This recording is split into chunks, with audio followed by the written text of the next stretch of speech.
Hi friends, ఇప్పుడు దోశలు పోసుకుందాం అనేసి బియ్యము మినపప్పు నానబెట్టానండి. మీకు ఇది మినపప్పు బియ్యం ఒకటే కాదండి, నేను నానబెట్టింది రాగులు జొన్నలు కూడా, ఈ మూడు కలిపి నానబెడితే దోశలు బాగుంటాయి అనేసి ఇది చిరుధాన్యాల దోశ అండి. ఇట్లా అయితే బాగుంటుంది అనేసి ఈ మూడు కలిపి నానబెట్టానండి.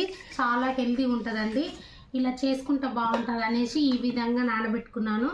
ఇప్పుడు ఇవి కలుపుకొని మిక్సీకి వేసుకుందాం.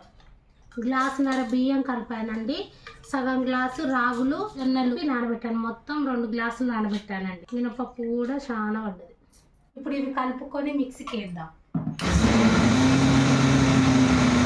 దోశ పిండి రెడీ అండి.